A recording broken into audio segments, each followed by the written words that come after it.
Olá, tudo bem com você? Seja bem-vindo a mais um episódio do CCS Cast, o podcast em que a gente fala de direito de forma descomplicada, promovido pelo escritório jurídico Celso Cândido de Souza Advogados. E neste episódio nós vamos conversar sobre algo que faz parte da nossa vida cotidiana, que são as relações de consumo. Há 35 anos surgiu o Código de Defesa do Consumidor, que foi um marco aí na nossa vida civil, nas nossas compras. Já existe toda uma geração que vive esse novo contexto. Quem é um pouquinho mais lá de trás sabe que nem sempre o consumidor tinha o respeito e a proteção que ele merecia. Pelo menos é isso que se espera. Junto com o código surgiu os PROCONs, que vieram justamente para ajudar a garantir esses direitos. Fora isso também, né, toda essa especialidade, que é a especialidade na área de consumo, que muitos advogados hoje militam, como é o caso aqui do escritório Celso Cândido de Souza. E para a gente falar um pouco desse universo, dessa realidade do consumo, quais são os desafios hoje, o que a gente ainda precisa melhorar, eu estou aqui junto com a nossa advogada especializada em direito do consumidor, Ana Luísa Moura. Tudo bem, Ana Luísa? Tudo bem. E com um convidado muito especial, que é o superintendente do PROCON Goiânia, Misair. Tudo bem? Tudo jóia. Prazer estar aqui com vocês. É um prazer muito grande recebê-lo aqui para enriquecer esse nosso bate-papo. E até para a gente começar, eu queria que você explicasse para o público o que é o PROCON, na verdade, né? Vamos começar do início dessa história. Isso, o PROCON, né, é muito conhecido pelos consumidores, né, de todo o Brasil. Temos o programa de proteção ao consumidor, né, ele foi estabelecido aí pelo Código de Defesa do Consumidor, que esse ano completa 30 anos, e é justamente um instrumento de proteção aos consumidores, né? Então, no código traz vários artigos onde estabelece critérios para que os fornecedores e os comerciantes, né, estabeleçam ali diretrizes para respeitar a relação de consumo, uma vez que na relação de consumo o consumidor acaba sendo a parte mais vulnerável, né, na relação de compra e venda. E o código ele veio justamente para resguardar esse consumidor, garantindo direitos, né, e também obrigações, no caso dos fornecedores e dos comerciantes. Então, o PROCON, que é o Programa de Defesa do Consumidor, ele é um parceiro do consumidor para resguardar esses direitos. Inclusive, se a gente pensar antes de existir o PROCON, se eu tivesse uma reclamação, alguma coisa de consumo, eu deveria ingressar com uma ação judicial. O PROCON veio meio que para facilitar, ser menos burocrático ou mais acessível em termos de custo. Se hoje eu tenho alguma reclamação, basta eu ir ao PROCON, não preciso entrar com uma ação judicial. Explica para a gente como é que é isso, como é que era e como é que é hoje. Deixa a doutora falar um pouquinho como advogada e depois o senhor complementa. Então, eu costumo falar que o PROCON ele é um intermediador ali entre a empresa e o consumidor. Ele está ali para facilitar mesmo o diálogo, está ali para fiscalizar, para poder ver se está tudo ok. Então, o consumidor, ele indo diretamente ao PROCON, isso facilita bastante. Isso porque o PROCON, ele é um órgão que é grátis, ele é gratuito.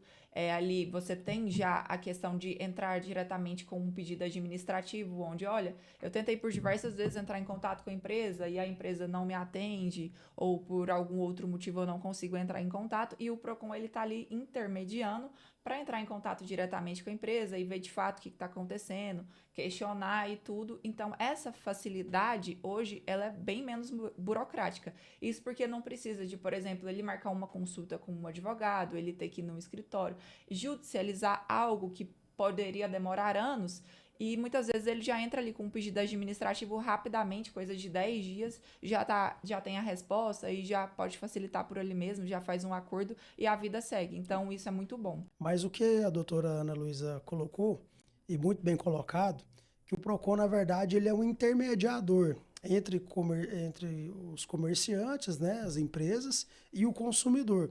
O objetivo principal não é apenas multar as empresas, né, notificar, nem nada nesse sentido, mas sim fazer com que o problema do consumidor seja resolvido na esfera administrativa, sem onerar, né, custas processuais, sem demandar um tempo muito grande para resolver esse problema. E como a doutora colocou, o consumidor, quando ele vai ao PROCON com a sua necessidade para ser resolvida, tem um prazo de 10 dias para a empresa, que após ela ser notificada, ela responder, né, buscando a resolutividade desse problema. Se não conseguiu ali resolver nesse período, marca-se uma audiência de conciliação, onde que a equipe do PROCON, lá com as partes, tenta mediar ali um acordo, e tendo esse acordo não sendo efetivado, aí sim transforma-se em um processo administrativo, né, onde nós julgamos até que ponto essa empresa infringiu o Código de Defesa do Consumidor e aplicamos penalidades desde uma notificação até mesmo de multa. Então o PROCON ele tem um papel ali, vamos dizer que é aquela, vamos dizer assim, uma justiça, né, ali entre uma conciliação entre as partes, né? E aí, não tendo êxito, é claro que vai ter a decisão do PROCON, né? E o consumidor tem essa decisão para o seu lado favorável, e aí, posterior, ele pode ingressar judicialmente para buscar ali uma reparação moral, né? E também material daquele objeto que ele não teve alcançado na esfera administrativa. Quando ele, até vamos pensar, o consumidor alcança essa esfera, essa decisão administrativa favorável a ele e a empresa cumpre, né? Então ele teve um prejuízo e a empresa acaba ali admitindo ou devolvendo dinheiro. Ainda assim, ele pode entrar na esfera judicial para pedir um dano moral, alguma coisa assim, doutora? Aí já não é o mais indicado, porque se, por exemplo, a pessoa já resolveu de fato aquele problema, não precisa necessariamente ainda assim procurar o judiciário para entrar com uma ação, a não ser que ele tenha assim danos extremamente fora daquele alcance ali da esfera do PROCON. Mas se já resolveu o problema, supondo aqui, dando um exemplo, um problema de energia elétrica, onde teve a suspensão da energia ali indevidamente, e ali mesmo no PROCON ele já resolveu. Se foi um dano, por exemplo, material, onde teve objetos queimados dentro da casa e tudo mais, que precisa ir para o judiciário, ok, ele precisa ser ressarcido. Mas, de fato, se o problema foi só a energia, ficou 3 horas ali, por exemplo, sem a energia e já resolveu diretamente no PROCON, não precisa dele procurar o judiciário para poder pedir uma indenização de algo que foi do cotidiano. Né? Tem que ter uma justificativa e algo a mais a se resolver, né? Agora, como é que está essa questão? Você falou que primeiro vocês tentam resolver ali antes da conciliação. Depois tem a tentativa de conciliação e depois um terceiro passo que é até um julgamento, né? Na esfera administrativa. Quantos por cento das reclamações, em média, são resolvidas apenas na esfera ali da intermediação de vocês, antes da conciliação? Bom, Raquel, o que a gente percebe no dia a dia ali das notificações que a gente envia para empresas é que quando tem um estabelecimento, uma empresa que ela é séria, que ela busca resolver o problema ali, já no primeiro contato de notificação, ela já resolve, ela já busca ali uma solução. Agora, quando é uma empresa ou um comércio que é dificultoso, né, tem dificuldades, ele acaba enrolando, não concilia, não organiza ali o lado do consumidor na notificação. Muitas das vezes não vão nas audiências de conciliação e acaba indo, né, para o julgamento, e aí o órgão do PROCON ele acaba aplicando penalidades. Sim. Mas assim, nós temos em Goiânia uma taxa muito alta de resolutividade na notificação. Então, quando a gente já notifica a empresa que tem uma situação ali, um desacordo comercial entre o consumidor e o estabelecimento, a empresa, quando ela é séria e bem intencionada, ela já busca resolver ali mesmo. Porque ela também sabe que se prolongar essa problemática vai gerar sanções, né, financeiras para ela, e isso não é bom. Então, nós temos um grande êxito das resolutividades ali já no primeiro contato. Se às vezes tem uma dúvida nas nossas conciliações também, uma resolutividade muito grande, né? Eu diria ali que com mais de 80%, e aí só de fato aqueles casos mais talvez até de má fé da empresa, né? Nesse sentido que aí vai para o processo administrativo e depois ainda vai para o processo judiciário, né? Não sei se vocês chegaram a medir isso, mas essa taxa de resolutividade antes da audiência. Sim, né? 90% a gente consegue resolver nas notificações. Só nas notificações. Né? Acho que isso é uma boa informação para o consumidor, porque às vezes ele pode desanimar. Ah, não vou procurar não, esse negócio vai ser burocrático, vai ser demorado, vai tomar meu tempo. E é importante o consumidor não só fazer a reclamação, mas acompanhar o seu processo, que vira um processo ali administrativo. Então, muitos consumidores, às vezes, abrem uma reclamação e depois ele não acompanha mais, né? Então, a gente acaba, muitas das vezes, arquivando. É igual na justiça. Se você abre um processo e você não dá andamento nele, não dá seguimento, não junta provas, não cuida ali do seu processo, ele vai ser arquivado. Então, é importante o consumidor abrir a reclamação e acompanhar o processo, né, pelos nossos canais lá do Procon Goiânia e saber o passo a passo que está para ele poder ter um norte, né, e buscar ali a sua resolutividade. E me diz uma coisa, quais são as principais reclamações que o Procon tem recebido atualmente? Né? Vamos pensar assim no ano de 2025, que é um bom parâmetro. Bom, no Procon Goiânia, o nosso campeão são as telefonias, né? Cobranças indevidas, aplicação de planos que as pessoas às vezes não colocam, né? Então a gente tem uma resolutividade alta quando a gente notifica essas empresas, né? De imediato ali eles buscam resolver, cancelam, resolvem. E também temos as questões bancárias, né? Muitas reclamações bancárias de taxas abusivas, de produtos que o consumidor ali ele não contratou e acaba sendo debitado em suas contas.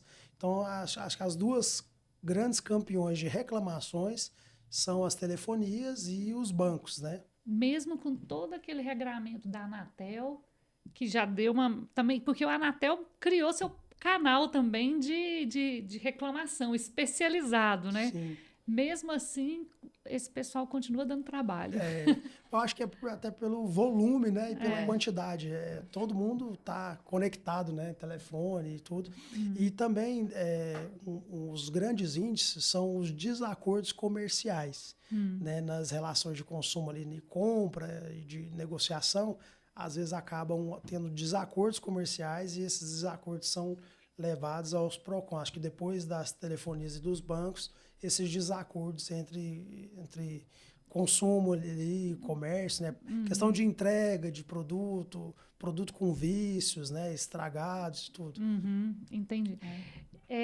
Mas eu ia te perguntar, quando a gente pensa quando você tem alguma situação, né? Alguma queixa, entrar com uma reclamação do PROCON é opcional, não é, tipo assim, eu não preciso necessariamente passar pelo PROCON antes de ir para a esfera judiciária, né, doutora? É opcional, mas é recomendável? O que a senhora diz? Eu, particularmente, eu sempre recomendo os meus clientes. Assim, chegou no escritório, às vezes é um caso que a pessoa, de fato, ali já consegue resolver no PROCON. A primeira pergunta que eu faço, a senhora já foi no PROCON? O senhor já foi? Não sei, o que eu tenho que fazer lá? Aí eu explico, olha, o PROCON, ele é um intermediador. A senhora pode ir comparecer ao PROCON, fazer essa reclamação. Quando a reclamação voltar e a gente souber de fato o que aconteceu, cadê o contrato da senhora, se teve assinatura, se deixou de ter, aí a senhora, se não resolver no PROCON, a senhora volta aqui, que aí a gente vai entrar com uma ação judicial. Isso porque o PROCON ele é muito mais célere, ele é eficaz, então nem sempre o Poder Judiciário, claro que ele está ali para poder também fiscalizar e ajudar de fato o consumidor, mas o PROCON ele facilita essa parte sim, e eu sempre indico para os meus clientes, eu falo, olha, primeiro vai no PROCON, até porque num processo é importante que você faça essas tentativas extrajudiciais, porque imagina se todo mundo, o Poder Judiciário ele já é sobrecarregado natural, já é milhares de processos ali, então você está entrando na fila também, digamos que é igual uma fila do SUS ali, então é mais um processo ali sobrecarregando e vai demorar. Então, se o seu problema é agilidade, é facilidade, você só quer resolver e ponto, não é porque é uma indenização, então vai lá e já tenta resolver, porque no Poder Judiciário, pode ser que o processo demore 1 ano, 2 anos. Você precisa de decisão, você precisa de participar de audiência, você precisa de testemunha. Então, tem coisas que o PROCON ele vai lá e já facilita a vida do consumidor. Então, eu sempre indico, sim, que passa no PROCON primeiro. Não é obrigatório, mas é recomendável. Perfeito. E, inclusive, há casos que, quando a pessoa não vai no PROCON, não comparece, mesmo solicitando, eu, particularmente, eu já notifico a empresa extrajudicialmente e eu tento fazer um acordo ali para não ter que judicializar e não ter que passar por toda aquela burocracia de um processo. Então, é extremamente importante que se faça, né, primeiro. Sim. E também, doutora e Raquel, é muito importante...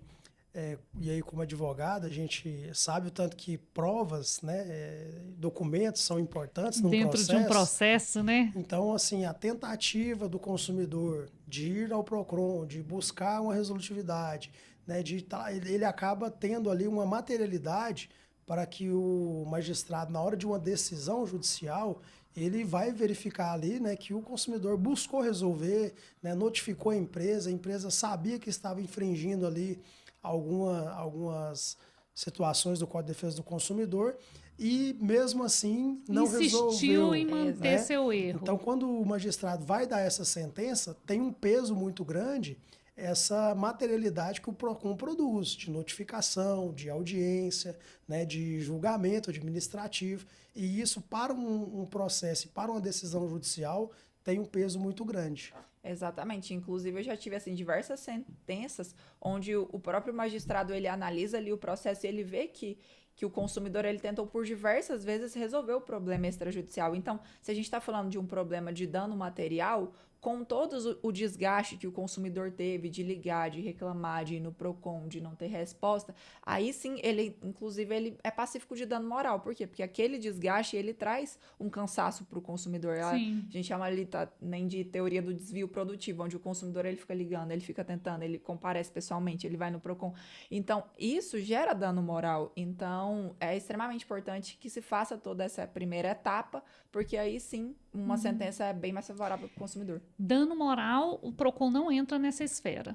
Não, o PROCON, nós temos ali uma esfera administrativa, onde nós aplicamos penalidade, né, de multas e outras penalidades, notificações, mas no âmbito da empresa, né, para ela ali ter um caráter educativo, né, que ela está prejudicando o consumidor, que ela está praticando uma conduta que não está tipificado no Código de Defesa do Consumidor.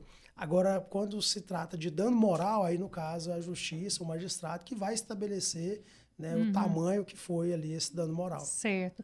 E assim, como é que está o número de reclamações? 2025 está maior que 2024? Como é que está essa...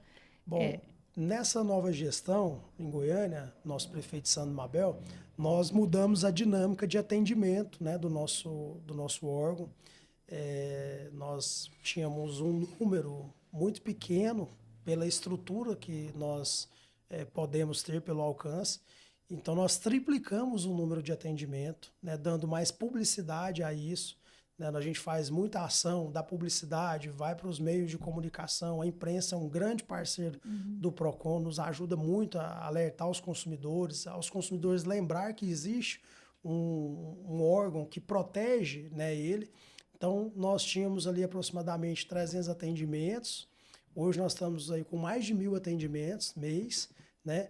As nossas audiências de conciliação, no mesmo sentido, elas também triplicaram, né? E a resolutividade ela aumentou muito no sentido da gente fazer um viés administrativo, de organizar ali o órgão internamente, colocando mais servidores na área de atendimento, na área de conciliação e também na nossa advocacia setorial para fazer da fluidez aos processos. Então, nós aumentamos muito. E até um dado, né, interessante, essas multas que são aplicadas nas empresas, nos estabelecimentos, elas vão para um fundo que é o Fundo de Proteção do Consumidor. Né? E esse fundo, esse recurso, ele é utilizado exclusivamente para resguardar, né, os direitos dos consumidores. Então, o nosso fundo do ano de 2024, ele arrecadou 2.600.000 em Goiânia, com essas multas, com essas aplicações. Esse ano nós já estamos aproximando de 5 milhões.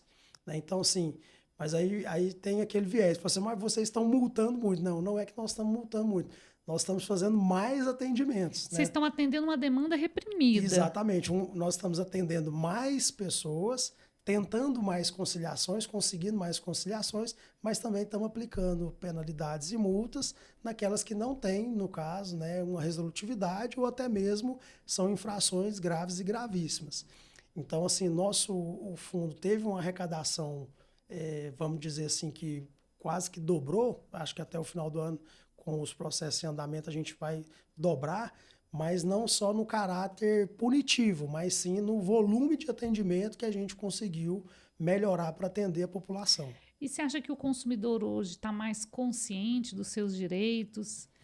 Com certeza, né? As mídias, igual como eu disse, a imprensa, a mídia social, ela é um grande parceiro de divulgar isso para o consumidor, das pessoas, né, doutora? Saber que ela tem um órgão ali que é parceiro, que busca resolver, que está ali para ajudá-la mesmo.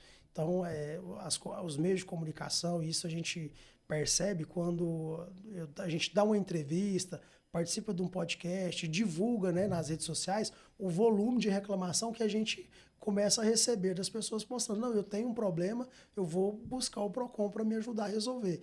E nós, consumidores, no dia a dia, todos os dias estamos praticando relação de consumo, né? Exatamente. E às vezes, várias vezes ao dia.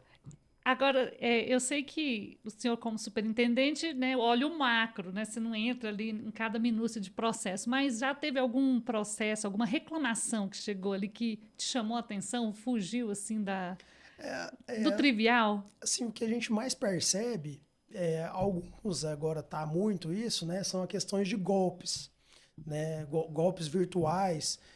Pessoas que ligam para outros, você ganhou um prêmio aqui do sorteio tal, e aí a pessoa vai ludibriando a pessoa ali, vai envolvendo ela na conversa, faz ligação de vídeo, compartilha a tela, e a pessoa, na inocência, vai digitando coisas lá e transfere valores para outras contas, né? Assim, a própria pessoa lá com a ação dela no celular dela, sendo ludibriado ali mesmo, enganado.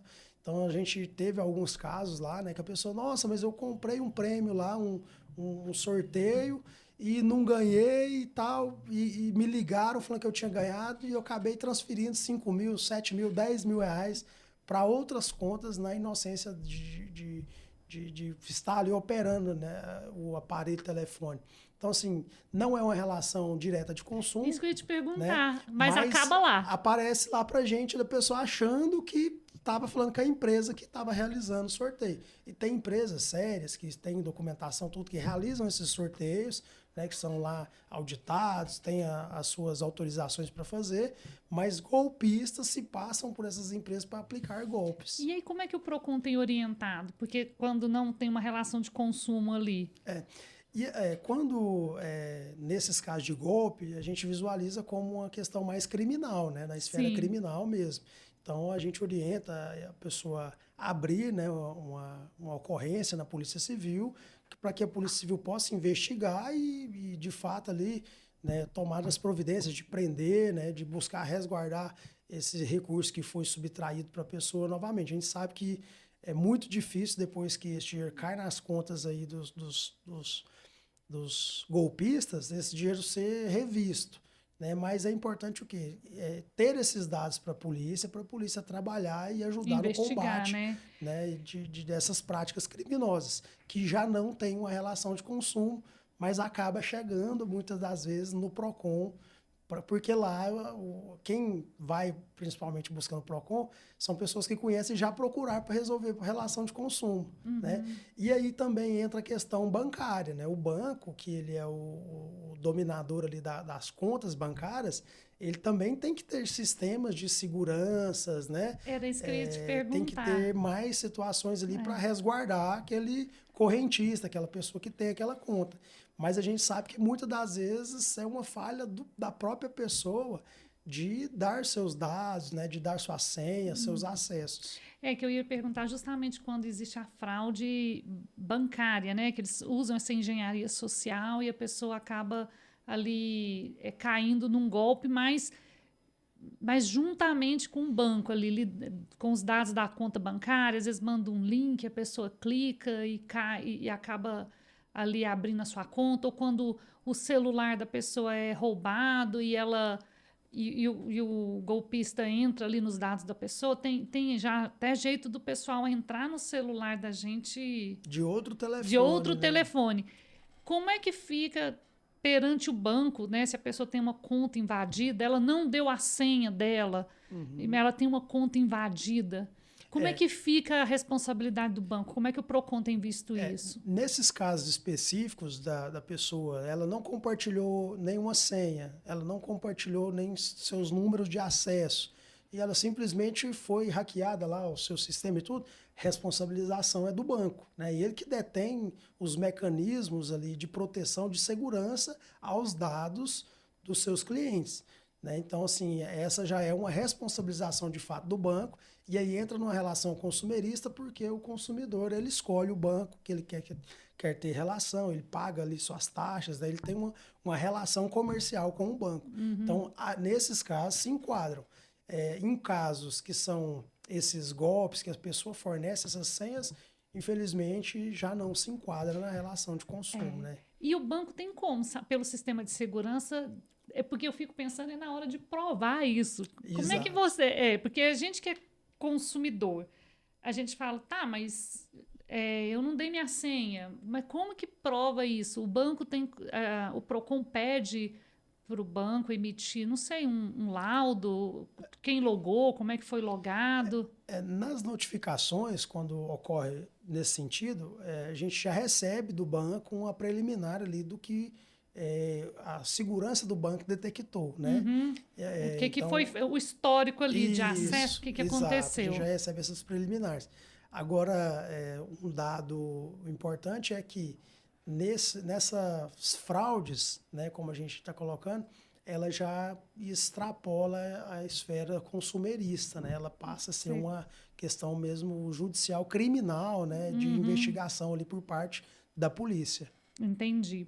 Agora, olha só, nós estamos chegando num momento, né, que é a Black Friday, né, que é muito tradicional nos Estados Unidos, com boas promoções, bons preços. Chegou no Brasil, mas aqui, o senhor mesmo falou pra gente aqui antes de começar o podcast, né, todo mundo já chama de Black Fraude.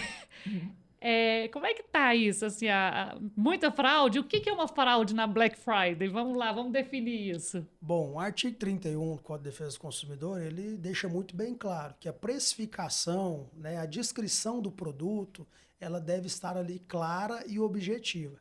Então, nesses eventos aí de Black Friday, as nossas equipes de fiscalização vão até as lojas, né, verificam ali se aquele preço ali está bem explícito, porque coloca lá 40%, aí você entra, tá lá o mesmo preço que estava antes mesmo desse período de Black Friday.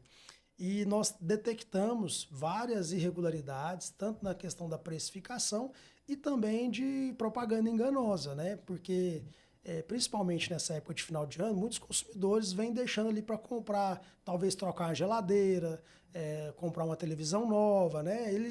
Principalmente produtos de valores mais agregados, né? Valores mais altos. Então o consumidor e nós, né, também, como consumidor, a gente vai pesquisando ali para deixar na época da promoção, você pegar uma promoção bacana.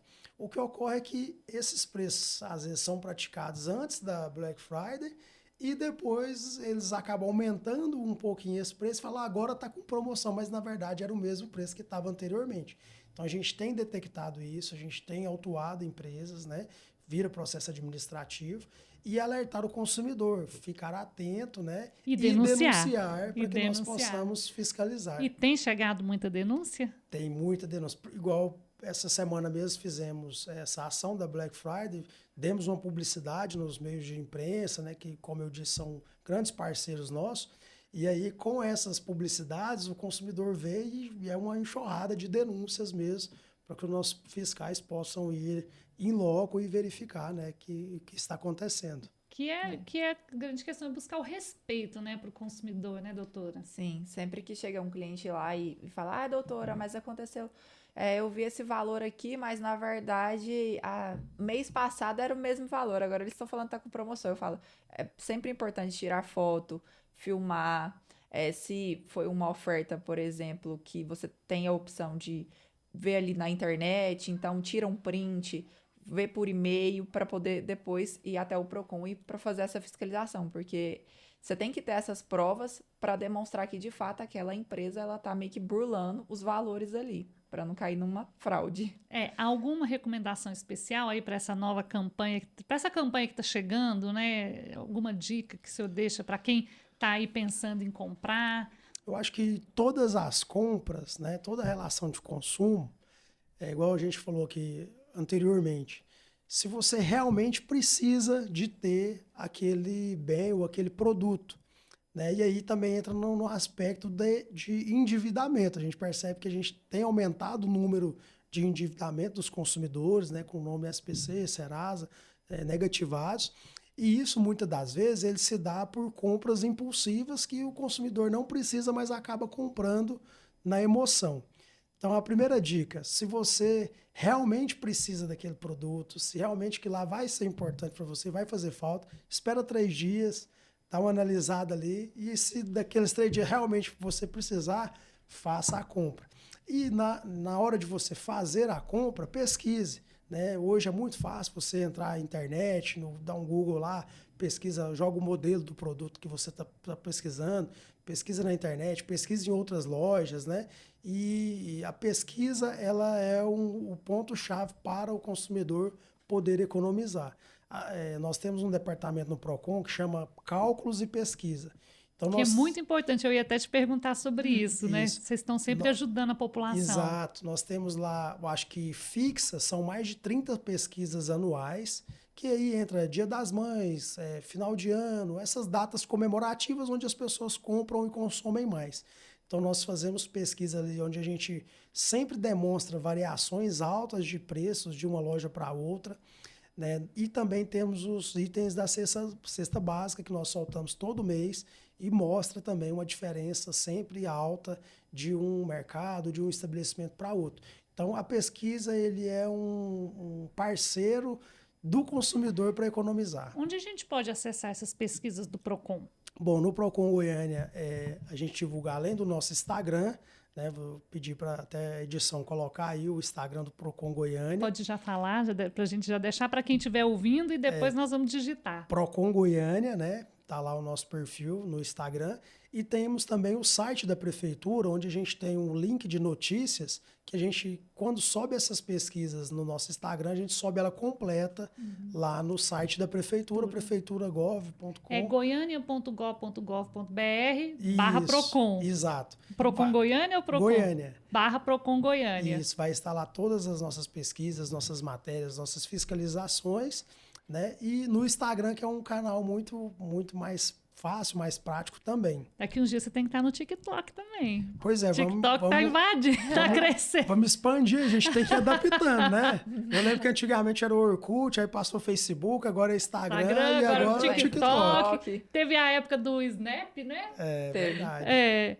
Mas você falou, você estava falando aí de compra por impulso, e aí a gente hoje, com a questão das compras digitais, acho que o apelo para o impulso é maior ainda, né? Porque está ali na sua mão, você pode comprar de noite, de manhã, de madrugada, você não precisa ir no shopping. Eu lembro que quando eu não queria comprar assim, eu falava, nem vou no shopping. Agora o shopping vem até mim pela tela. E ainda tem aquela emoção de você ficar esperando chegar, né? Aí você olha lá, já saiu aqui para sua entrega. Exatamente. Mas aí eu queria te perguntar para vocês, né, os cuidados aí na questão das compras digitais, que hoje tem pegado muita gente aí. Sim, as compras online, ela é um pouco diferente das compras presenciais, isso porque as compras presenciais é de acordo com cada política interna da loja. Em relação à troca, a não ser que tenha um vício do produto ali, mas em relação à troca, presencial é um pouquinho diferente da online. Isso porque nas compras online, o consumidor ele tem um prazo de até 7 dias para que ele possa desistir da compra independente de motivo. E esse prazo ele é contado ou da entrega do produto ou da realização da compra. Então, ali, se por algum motivo chegou um produto e esse produto não estava de acordo com o tamanho dele, ou que seja lá o motivo que for, ou ele simplesmente não gostou, ele tem essa possibilidade de desistência da compra. Não necessariamente igual a compra presencial. Muitas vezes você compra uma roupa e depois você não pode chegar em casa e falar, ah, não gostei, quero devolver. Nem todas as políticas internas de loja vão permitir essa O troca. arrependimento da compra física depende da política da loja. Isso, No virtual é um direito. É um direito de até 7 dias. Ele não pode também querer trocar daqui a 1 mês, 2 meses. Esse prazo ele é contado, mas ele tem sim essa possibilidade de desistência. E é importante que nas compras online tenha esse cuidado, principalmente agora em Black Friday, a gente falando sobre esse assunto, de verificar de fato sobre o site, em qual link ele está clicando, se é um link confiável. Porque muitas vezes aquelas promoções elas chamam a atenção. Você digita lá no Google e aparecem inúmeras lojas ali com aquele produto que você está procurando, mas nem sempre todo o site ali é confiável. Então é importante que se identifique se essa loja é confiável. Olhe bastante informações no Reclame Aqui, dá uma lida nos sites para ver como que está a frequência daquela loja, se é uma loja que entrega dentro do prazo, se é uma loja que demora muito para entregar ou nem entrega. Então, faça essa verificação para, de fato, não cair em nenhum golpe, nenhuma loja virtual que não esteja de acordo ali com as políticas certas. E como que a gente identifica um site confiável? Pensando aqui até nas pessoas mais leigas. Bom, acho que você deve, como diz aquele ditado antigo, quando a esmola é demais, o santo desconfia. Então, a primeira coisa que o consumidor ele deve estar atento é desconfiar. Ah, você viu uma promoção lá de um produto, de um tênis lá, que normalmente ele é R$200. Você encontrou ele de 70, tem alguma coisa errada.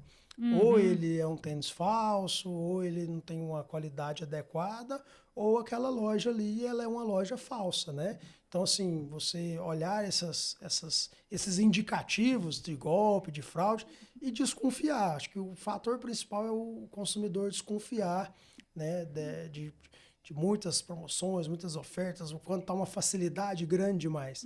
A gente sabe que existem golpistas que eles abrem lojas virtuais, vendem lá milhares de produtos em uma semana, em um dia, e encerra esse site, encerra essa loja, depois abre outro, aplica outro golpe, né? Eu mesmo já fui vítima de golpe, né? Eu queria comprar um óculos, vi lá, o óculos aqui tá com preço muito barato, top.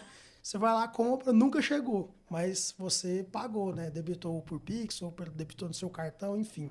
Então, o consumidor ele tem que desconfiar, olhar esses sites bem olhado, né? Pesquisar lá se não tem duplicidade de sites, né? A gente vê isso muito em sites de leilões, né? Que as pessoas acabam entrando num site lá, os golpistas, eles copiam identicamente o site, mas na verdade é outro site, a pessoa entra lá, faz sua compra e nunca recebe produto e acaba tendo esse prejuízo. O Procon dá algum auxílio para quem realmente assim está em dúvida? Nossa, não sei se esse site é verdadeiro, é falso. Existe algum serviço assim de atendimento para o público? Esse serviço de verificação mesmo de sites, de aplicativos, a gente não presta ele porque foge um pouco, né, da nossa questão ali consumerista. Mas a gente orienta o consumidor, né, a ele buscar uma prática consumerista mais equilibrada, né? Certo. Então, assim, qualquer dúvida, ele pode ir nos nossos atendimentos, atendimento presencial. Nós temos também o nosso WhatsApp, que eu vou deixar o número que eu não recordo de cabeça, mas vou deixar o número aqui do WhatsApp do Procon Goiânia, para que vocês possam divulgar também, para que quem tem alguma dúvida possa mandar e a gente pode esclarecer. Mas fica aí uma dica, viu? Passa para o prefeito, para vocês criarem aí um serviço de atendimento, assim, realmente pela aquela pessoa que falou, tô olhando isso aqui, isso é verdadeiro? Porque tem gente que não consegue olhar se o site é confiável ou não, Sim. justamente porque as cópias, né, as fraudes estão cada vez mais elaboradas, então tem aquele público que não vai dar conta de perceber, né? Mas é importante que, mesmo que não tenha essa parte específica de fiscalização dessa forma para, de fato, verificar se o site é ou não verdadeiro, ainda assim o Google está aí de acesso para todo mundo para, de fato, pesquisar e sempre comprar em lojas que você já tem conhecimento, lojas de grandes marcas, lojas mais conhecidas, para que, nunca vi uma loja em específica que está aqui. Vou comprar nela? Na dúvida, né, gente? E um fator também importante para o consumidor e para todos nós aí como cidadão, a gente está vendo um debate nacional muito grande em termos de regulamentação da internet, né? Porque a internet ela é uma ferramenta muito boa, muito utilizável, você consegue fazer N serviços e tudo. Mas eu também entendo que algumas situações elas precisam ser melhor reguladas, estabelecidas para evitar, né, que seja utilizado de maneira errada. E aí a gente entra na questão de fraudes, questão de crianças, né, de má utilização de serviço, de pessoas mal intencionadas querendo praticar crimes através da internet. Então a gente precisa, sim, de uma instrumentalização, né, de órgãos que fiscalizem, que detectou ali um site suspeito, alguma coisa, já bloqueia ele de imediato, né? Um cadastramento de quem está lançando esses sites no ar, porque você lançar um site, um perfil, alguma coisa, muitas das vezes você não tem um cadastro daquela pessoa, de saber de onde que é, se ela tem um documento ali é verdadeiro ou não, se não é falso, é uma conta fake, né? Então, assim, eu acho que a gente precisa alimentar esse debate nesse sentido. De criar instrumentos para, no caso, combater aquilo que existe negativo e de ruim na internet, né, nas mídias sociais. Mas se eu me deparo com um site, né, fraudulento, vocês recebem denúncia disso? Tem algum lugar que a gente possa denunciar? Até para que não sei se na polícia, né, se tem uma divisão digital, não sei se seria lá ou no PROCON, até para que a polícia comece, os órgãos competentes, vamos dizer assim, comecem a ser notificados desses espaços virtuais que são fraudulentos. Tem algum lugar que a gente possa denunciar? É no PROCON? A primeira opção é, de fato, registrar um boletim de ocorrência. Então, compareça até a delegacia, registre um boletim de ocorrência. Inclusive, isso pode ser feito online, né?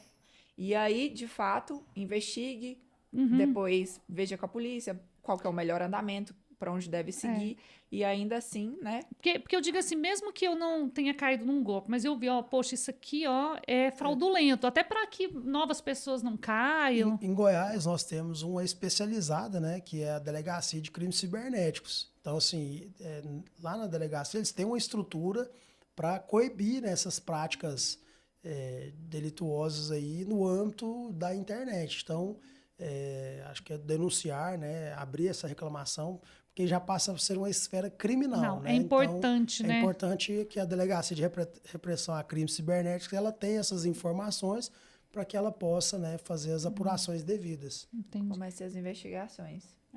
Até para evitar que novos pessoas, crimes, né, novos golpes não sejam feitos, né? Exato. E assim, quais temas que preocupam o PROCON hoje, justamente nessa questão de inteligência artificial, assinatura digital, né? O que hoje é um ponto sensível? É uma evolução por um lado, né? Mas pode ser um ponto sensível por outro. A gente tem um grande cuidado e uma cautela, principalmente nesses crimes cibernéticos, né? Que se passam por relação de consumo, mas na verdade são crimes. Então, essa eu acho que é a grande preocupação nossa do PROCON, porque quando chega para nós uma denúncia de uma empresa, de um estabelecimento estabelecido ali fisicamente, é muito mais fácil para a nossa equipe de fiscalização ir lá, fazer a constatação, autuar, né, verificar. Agora, tem situações que a gente não consegue ter acesso àquele estabelecimento. E eu vou te dar um exemplo aqui que a gente tem recebido denúncias de empresas que usam plataformas, por exemplo, iFood. A pessoa cadastra lá um restaurante online. Esse restaurante, muitas das vezes, ele não tem alvará de funcionamento, não tem alvará sanitário, funciona ali dentro da casa da pessoa, ela fabrica lá ela mesma na casa dela, joga na plataforma e o consumidor vai lá, compra e tudo. Então, você não tem nenhuma regulamentação de como isso aí está acontecendo. Então, N fatores, intoxicação, questão de vigilância sanitária e outros afins, para uma fiscalização, por exemplo, do PROCON, a gente não tem nem o endereço para ir lá fiscalizar. Então, o consumidor deve ficar atento, né? A gente viu na mídia aí nos últimos dias muitas denúncias, muitas investigações de restaurantes, né? Teve a história da Parmegiana aí, que ficou famosa. Restaurantes virtuais, né? Que só existe lá no aplicativo, que a pessoa faz na casa dela, e aí você não sabe a procedência do produto, se os insumos que eles estão utilizando ali estão dentro de validade adequada ou não. Porque, por exemplo, você ir numa pizzaria que está aqui num bairro, entrar lá, verificar as validades da farinha, do óleo, dos produtos que eles estão ali manuseando, né, manipulando, é muito fácil. Agora, quando é uma loja virtual dessas, um restaurante virtual desse, você não sabe sequer onde é esse restaurante. Então, pode acontecer uma contaminação, produtos impróprios, né, e várias outras situações que envolvem tanto vigilância sanitária como relação de consumo, que nós, enquanto órgãos fiscalizadores, a gente fica de pé e mãos atadas para fazer essas fiscalizações. Certo, importante o consumidor estar atento a isso, né? E é uma preocupação aí, né, de vocês. E com relação à assinatura digital, que hoje as pessoas conseguem fazer assinatura no Gov, tem aqueles outros aplicativos de assinatura. Que cuidado a gente deve tomar até para essa assinatura aí não ser roubada, não ser, né? E usada aí para contratar, fazer altos contratos por aí. Então, por exemplo, se a gente está falando de banco, é importante que o banco ele tenha várias etapas de segurança. Quanto mais etapas o banco tiver ali no momento da contratação, seja ele para um novo cliente, é importante que se tenha tanto quanto senha de números, quanto facial, virar o rosto na hora da contratação. Isso é muito importante.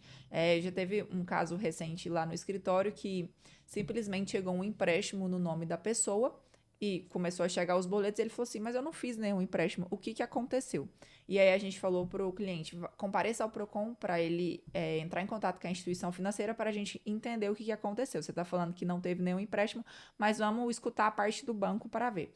E aí o PROCON notificou o banco e em resposta ele mandou o contrato que a pessoa fez, sim, um empréstimo. E aí tava lá o contrato no nome dele e tudo mais. Só que quando a gente parou para olhar o contrato, o que aconteceu? Era a foto de uma pessoa totalmente diferente do nosso cliente. E a gente falou assim, mas gente, como que o banco não conseguiu verificar que essa foto dessa pessoa não tem nada a ver com essa?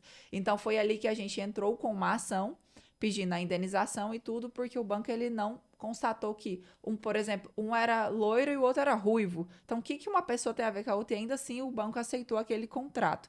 Então, quanto mais etapas de segurança o banco tem, principalmente agora, né, nesse momento de contratação que tudo é virtual, a pessoa está assinando, não sabe nem o que, ela não lê totalmente o contrato ali no celular, e aí as letrinhas minúsculas vai lá e já assina e já faz aquela contratação imediata. É importante sim que se faça essas análises previamente para que não aconteça esse tipo de situação.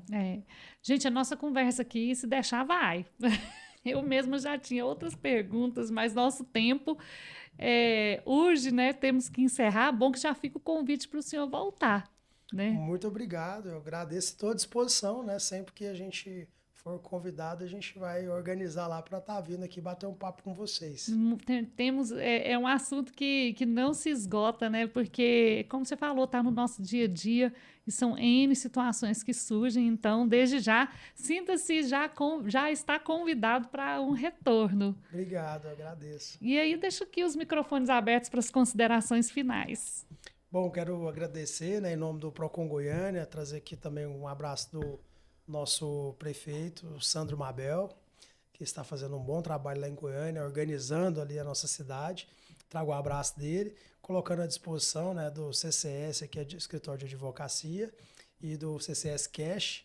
Né, agradecer a doutora Ana Luísa pela participação aí também, né, que abrilhantou aí o conhecimento jurídico desse podcast. E deixar à disposição de vocês. Trouxe aqui uma lembrancinha, que é o Código de Defesa do Consumidor comentado, do PROCON Goiânia. Muito né? bom. E vou deixar um também para a doutora Ana Luísa, né? E ajuda a gente, tira muitas dúvidas, tá? Gostei do presente. Estamos lá à disposição. E excelente. Nós também temos um presente. Deixa suas considerações, doutora. Gostaria de agradecer a sua participação aqui em nome do escritório CCS, por ter feito esse diálogo aqui conosco, foi de extrema importância e até para que os consumidores eles tenham, né, mais conhecimento de tudo que está acontecendo, que eles compareçam ao PROCON, caso não resolva, que procure um advogado especialista na área. E aí, muito obrigada mesmo, foi de extrema relevância aqui para nós. Obrigado. E nós temos um presente para você também. Esse livro, Nas Trilhas da Justiça, Memórias e Reflexões de Meio Século de Advocacia.